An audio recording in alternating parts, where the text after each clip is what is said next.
मानेंगे क्यों नहीं मानेंगे? मेरे भैया है, मेरे सांस है, इसमें ही मेरा जान है। क्या भैया ये नहीं जानते कि अगर नहीं मानने पर भरत का दशा क्या होगा? क्या इतना बड़ा बोझ, इतना बड़ा पाप लेकर भरत जी सकता है? क्या भरत अयोध्या का राज संभाल सकता है बिना राम के?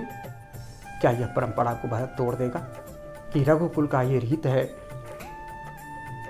कि कुल के बड़ा लड़का ही, बड़ा बेटा ही, बड़ा पुत्र ही राज संभालेगा? क्या भरत इतना निर्दय हो जाएगा? क्या भरत इतना निर्मम हो जाएगा कि यह परंपरा को तोड़ देगा? भरत एपिसोड के 12वां अध्याय लेकर आपके सामने उपस्थित हूँ। आशा करूँगा कि आपको बहुत ही अच्छा लगेगा। अगर अच्छा लगे तो निश्चित तौर पर आप सब्सक्राइब करेंगे और कमेंट्स के माध्यम से मुझे प्रोत्साहित करेंगे ताकि मैं कुछ अच्छा वीडियो और बना सकूँ। आगे चलते हैं।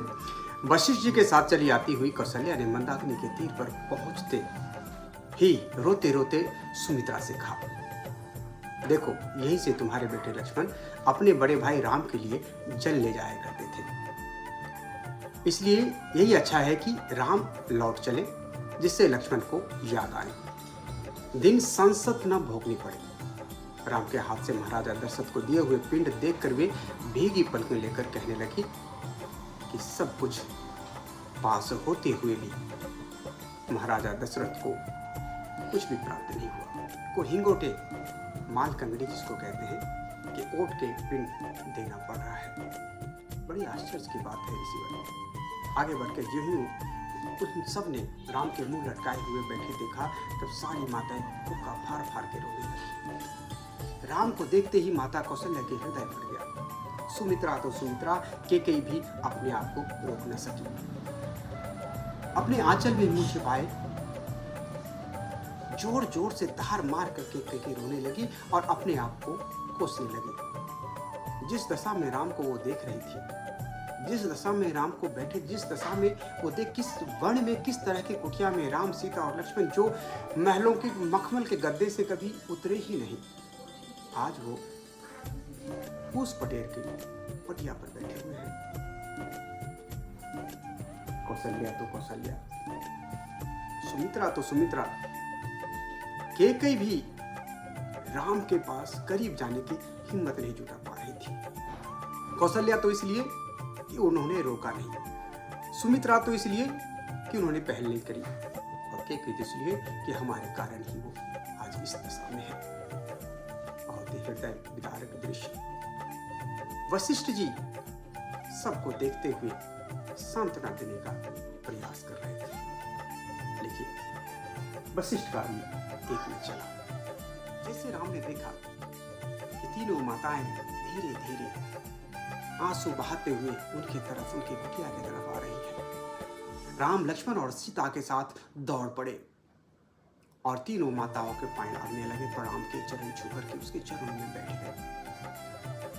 माताएं भी रो रही है, राम भी रो रहे हैं, लक्ष्मण भी रो रहे हैं, श्री जानकी भी रो रही है। यह दृश्य तो प्रकृति को जैसे स्तब्ध कर दिया। अब कौशल्या सुमित्रा की तरफ देख रही है, सुमित्रा केकई की तरफ देख रही है और केकई राम की तरफ देख रही है। तीनों साहसी नहीं जुटा पा रही है कि राम को उठाए तो उठाए कैसे। कौशल्या अपने आप में स्तब्ध है, सुमित्रा अपने आप में स्तब्ध है, केकई अपने आप में स्तब्ध है।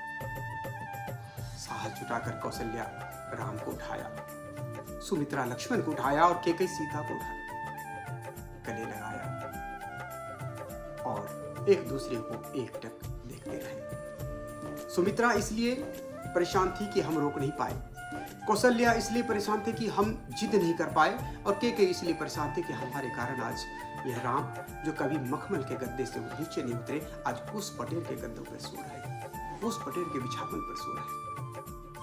कौशल्या की हृदय फटता जा रहा था। तभी सामने गुरुज वशिष्ठ को आते देखकर राम ने पट कर उनके चरणों में सिर रख दिया और उनके दाहिने ओर धरती पर ही बैठ गए। भरत और उनके साथ आए सब लोग भी राम के पीछे पीछे जा बैठे और मन में सोचने लगे कि देखें किस करवट ऊंट बैठता है। राम से भरत अब क्या कहते हैं, क्या भरत के बातों को राम स्वीकार करते हैं या नहीं। सब एकटक देखते रहे और राम वशिष्ठ जी को देखते रहे और वशिष्ठ जी राम को देखते रहे। वशिष्ठ जी तो त्रिकालदर्शी थे, वो तो सब कुछ जानते थे। राम भी त्रिकालदर्शी थे, वो भी सब कुछ जानते थे। मानो एक दूसरे को आंखों में आंख डाल करके यह बात कर रहे हो कि जो मैंने सोचा वही हुआ गुरुदेव, और आपने जो मार्गदर्शन दिया वो प्रशस्त हो गया। एक दूसरे को आंखों आंखों में बात कर रहे हैं वशिष्ठ और राम। अब राम डर इस बात के लिए रहे हैं कि भरत के प्यार के आगे मैं झुक न जाऊं, भरत के प्यार के आगे, भरत के समर्पण के आगे कहीं मैं निर्बल न हो जाऊं। गुरुदेव से आंखों आंखों में बात कर रहे हैं और उनसे ऊर्जा मांग रहे हैं कि मुझे ऐसा आशीर्वाद दे गुरुदेव कि भरत को मना कर वापस भेज सकूं और उनके सामने मैं झुक न सकूं, टूट न सकूं। भरत है ही इतने प्यारे, वो मानने वाले नहीं हैं। जब आंखों आंखों में राम गुरुदेव से बात कर रहे हैं, दो ही आदमी जान रहे हैं। गुरुदेव उनकी आंखों में देख करके थोड़ा मुस्कुराते हुए सर हिलाते हैं और सर हिला करके संकेत देते हैं ऐसा ही होगा राम।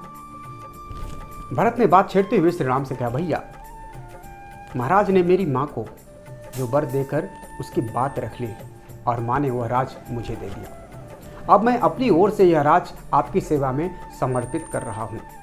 आप इसे संभालिए और सबको पालिए, पूरी जनता को पालिए, हम सबको पालिए। ऐसे ऐसे बहुत सी बातें जी खोलकर भरत राम से कह डाली। तब और लोगों ने भी राम से कहा, भरत इतना गिड़गिड़ा रहा है तो आप इनकी बात मान ही लीजिए। तपाक से भरत कह रहा है, मानेंगे क्यों नहीं मानेंगे, मेरे भैया है, मेरे सांस है, इसमें ही मेरा जान है। क्या भैया ये नहीं जानते कि अगर नहीं मानने पर भरत का दशा क्या होगा? क्या इतना बड़ा बोझ, इतना बड़ा पाप लेकर भरत जी सकता है? क्या भरत अयोध्या का राज संभाल सकता है बिना राम के? क्या यह परंपरा को भरत तोड़ देगा कि रघुकुल का ये रीत है कि कुल के बड़ा लड़का ही, बड़ा बेटा ही, बड़ा पुत्र ही राज संभालेगा? क्या भरत इतना निर्दय हो जाएगा? क्या भरत इतना निर्मम हो जाएगा कि यह परंपरा को तोड़ देगा? इतना निर्बल हो जाएगा भरत? मानेंगे? भरत ये सब सैनिकों के ओर मुख देख करके कह रहे हैं और राम एक टक सैनिक को देख रहे हैं, एक टक भरत को देखते जा रहे हैं। यह दृश्य सोचिए क्या होगा। पर राम तो राम है। पर राम ने भरत को बहुत समझाते बुझाते हुए पीठ थपथपा कर कहा, देखो भरत, मैं तो मन में पक्की ठान चुका हूं कि जैसे भी होगा मैं महाराज की आन को झटका नहीं लगने दूंगा, और जो उन्होंने कह दिया है उनमें कोई मीन में तो निकालूंगा ही नहीं।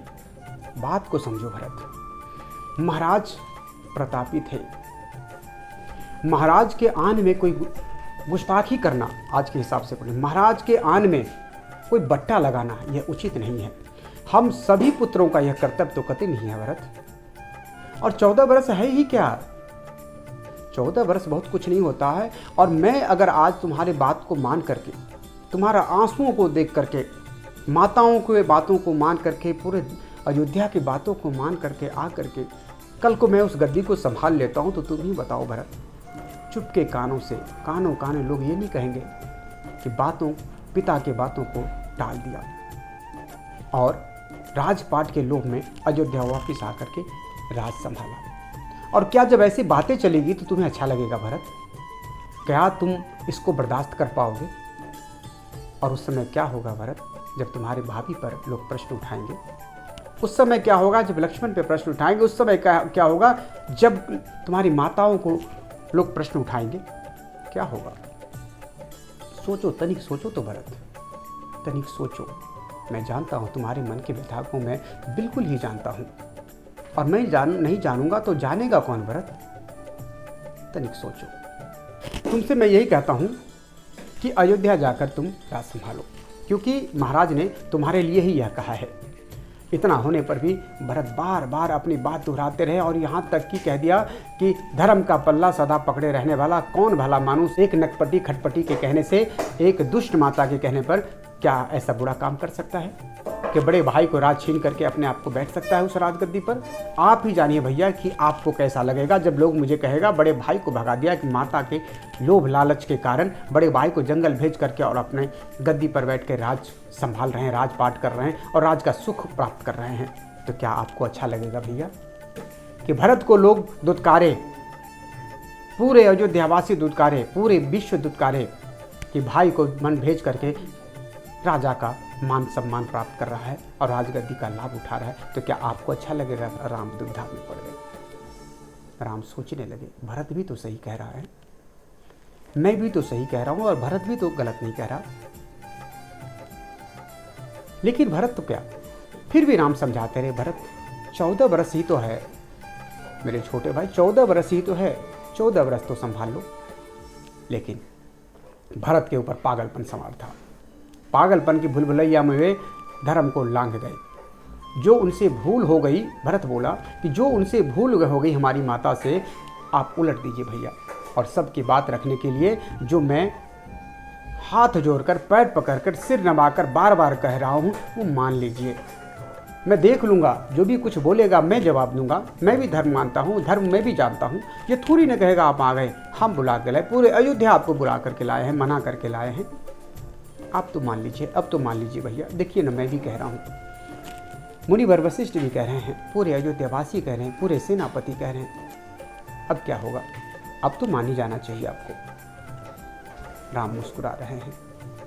मेरी बात ठुकरा कर आप यही जंगल में ही रहने पर तुल गए हैं, भरत कह रहे हैं, तो मैं भी आपके साथ यही रह जाता हूँ। भरत ही नहीं, अयोध्या से आए हुए सब लोग, सब आई हुई रानियाँ भी भरत की बात मानने के लिए राम से बार बार हट करने लगे और सब यही कहने लगे कि अगर आप नहीं जाएंगे तो हम सब भी यही रह जाएंगे। पर यह सब सुनकर भी राम अपनी बात से एक पल तिल भर नहीं डिगे। उन्होंने भरत को समझाया, देखो, जब महाराज के साथ केकई का गठबंधन हुआ था, फेरे फिरे थे, तभी उन्होंने मान लिया था कि अवध का राज किसी को दिया जाएगा तो केकई के बेटे को ही दिया जाएगा। या पिताजी ने उन्हें आश्वासन दिया था और वचन दिया था। और फिर देवताओं और असुरों की लड़ाई में तुम्हारी माँ ने जो उनकी सेवा टहल की थी, उसी पर रीझ कर महाराज ने उसे 2 वर देने को कहा था। केकई ने मना कर दिया था कि आज मुझे नहीं चाहिए, जब समय मिलेगा, जब समय आएगा तो मैं आपसे ले लूंगी महाराज। तो क्या उस वर का उल्लंघन हो जाए, यह चाहते हो भरत? उन्हीं दोनों वरों में उन्होंने तुम्हारे लिए अवध का राज और मेरे लिए 14 बरस का वनवास मांगा है। इसलिए तुम भी जाकर महाराज की आन और सच्चाई जैसे भी हो पूरा करके दिखाओ। महाराज के वचन का लाज निभाओ, क्योंकि एक लाज मैं निभा रहा हूं और एक लाज तुम्हें निभाना है। जब वशिष्ठ जी ने कहा कि इक्ष्वाकु घराने की यह चलन चली आ रही है कि राजा का बड़ा बेटा ही राज संभालेगा, इसलिए यह अवध का राज किसी का है तो तुम्हारा ही है राम, तुम इसमें नहीं मत करो। जब वशिष्ठ जी के समझाने पर भी राम अपनी बात पर अटल रहे, तब भरत बहुत दुखी होकर कहा। और वशिष्ठ जी क्यों समझाए? कि वशिष्ठ तो जानते थे कि राम नहीं जाएंगे, आंखों आंखों में तो बात हो गई थी, लेकिन वशिष्ठ जी भरत के मन भरने के लिए ही राम से आग्रह किया। कहीं भरत यह न कहे कि आपने तो आग्रह ही नहीं किया। इसलिए वशिष्ठ ने राम को इक्ष्वाकु वंश की परंपरा को समझाते हुए आग्रह किया और राम अपनी बात पर अटल रहे। तब भरत बहुत दुखी होकर कहने लगे, जब आप अपनी टेक पर डटे हुए हैं, तब जैसे किसी महाजन के हाथ में बाभन का धन लूट लिए जाने पर वह बाभन उसके घर के आगे बिना खाए पिए मुंह ढक कर जा पड़ता है, वैसे ही मैं भी सब खाना पीना छोड़कर मुंह ढककर इस कुटिया के आगे पड़ जाता हूँ। मैं यहीं पड़ जाता हूँ और यहीं धरने पर बैठ जाता हूँ। तब राम ने भरत से पूछा, कहो मैंने तुम्हारा क्या छीन लिया है कि तुम धरना देने पर उतारू हो गए हो? यह काम बाभन एक करवट से सोकर धरना देते हुए लोगों को पाप से रोकता है, कोई क्षत्रिय ऐसा काम नहीं करता। यह सुनकर भरत ने साथ आए हुए अवधवासियों से कहा, आप लोग मुंह सिए चुप्पी साधे क्यों बैठे हैं? राम ने कहा, क्या यह सही है? अवधवासियों से पूछ रहा है, क्या यह सही है भरत का यहाँ धरना देना? राम ने अयोध्यावासियों से मुंह करके सीधे प्रश्न पूछ दिया। राम फिर कहते हैं, आप क्यों नहीं समझाते हैं इन नासमझ को? तब लोगों ने भरत से कहा, कहने को तो आप ठीक ही कह रहे हैं भरत जी, और महाराज जी के आन पर डटे रहने वाले राम भी ठीक ही कह रहे हैं, तब भला हम इन्हें लौटने का किस मुंह से कह सकते हैं? आप भी सही हैं और मैं भी, राम भी सही है। यह सुनकर राम ने भरत से कहा, तुमने इसकी और मेरी बात सुन ली ना, अब उठकर यह धरा हुआ जल छू लो। भरत ने उठकर राम के पैरों छुए और जल छूकर सबसे कहा, देखिए यह ठीक ठीक समझ लीजिए, न तो मैंने महाराज ही से अवध का राज मांगा था और न ही अपने माँ से ही इसके लिए कुछ कहा था, और फिर श्री राम जी को जंगल में भेजने की बात तो मैं सोच भी नहीं सकता था। फिर भी अगर राम जी जंगल में ही रहना चाहते हैं और मुझे वहीं भेजना चाहते हैं तो मैं आपको एक शब्द बता देता हूं। राम जी अयोध्या जाकर राज संभाले और मैं अपने पिता का वचन निभाने के लिए मैं वन में रहूंगा। आप सब अयोध्यावासी सुन लें, तीनों माताएं सुन लें, रानी पटरानी सुन लें, गुरुवर सुन लें, सीता भाभी सुन लें, लक्ष्मण सुन लें और भैया राम सुन लें। अब मैं ही वन में रहूंगा, आप अयोध्या लौटेंगे। अगर पिता के आन ही निभाना है तो कोई बेटा निभा सकता है, जो मैं निभाने के लिए तैयार हूं। इस तरह से भरत का निश्चल प्रेम राम को विवश करने को मजबूर था और राम असहाय दिख रहे थे। बाकी के अगले एपिसोड 13 में मैं आपके समक्ष 14 में लेके आऊँगा कि राम कैसे छुटकारा प्राप्त करते हैं भरत से, अब भरत कैसे मानते हैं। रामायण अनकही अनसुनी में आपको देखने को मिलेगा। वीडियो आपको अच्छी लगी हो, थोड़ा लंबा हो गया है, फिर भी आप इसको देखेंगे, अच्छी लगी हो तो आप निश्चित तौर पर पुनः देखें, बार बार देखें, कुछ इससे प्राप्त करें और चैनल को सब्सक्राइब करें। अच्छा लगे हो तो सुझाव भी लिखें कमेंट्स के माध्यम से। धन्यवाद। जय सिया राम। नमस्कार।